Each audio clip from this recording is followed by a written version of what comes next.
Hello there, welcome to Play Tennis Practice Yoga. So as you can see, I'm starting from a supported Sphinx pose using both my OnCourt, OffCourt Get a Grip mat, but also the foldable yoga mat that is mimicking a bolster and supporting my belly and my chest a bit. So I'm in supported Sphinx pose, and if you're not familiar with this pose, you might check out some of my previous videos. I'm starting from this place as a base, but today I'm going to be using it in order to get a really nice stretch through the quadriceps or the fronts of the thighs. So to get used to that, I might just take a couple of hamstring curls. And again, this could be a practice on its own.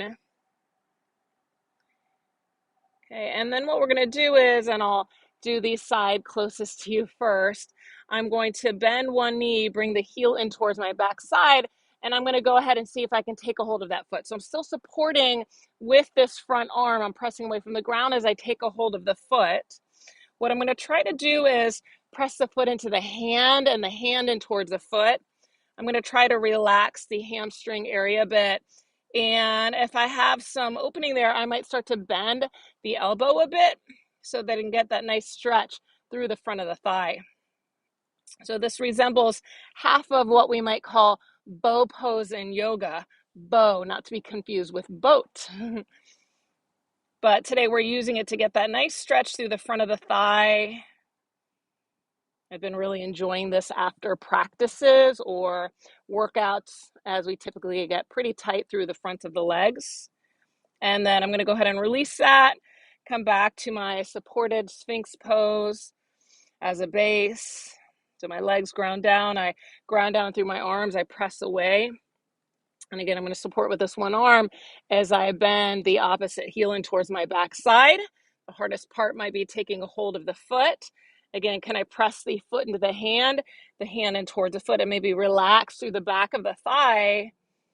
And as things begin to open up, I might be able to bend that top elbow a bit.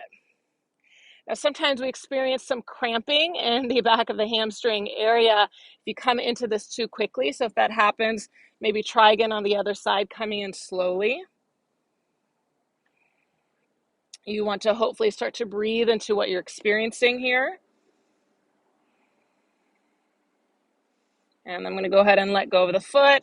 I'm going to come back to my supported Sphinx pose. You could take a hold of both feet if you wanted to and end up in what would look like that bow pose. So we might practice bow pose for many different reasons. Today we're practicing it in order to get that nice stretch through the fronts of the thighs. Once I've been here, I'm going to press myself up. And there you have it. There is a version of bow pose in order to stretch the fronts of the thighs. This is an area that we really need to do that with because we're tennis players running around on court. If you enjoyed this video, please subscribe to my channel, Play Tennis Practice Yoga, for videos every Tuesday, and I'll see you next week.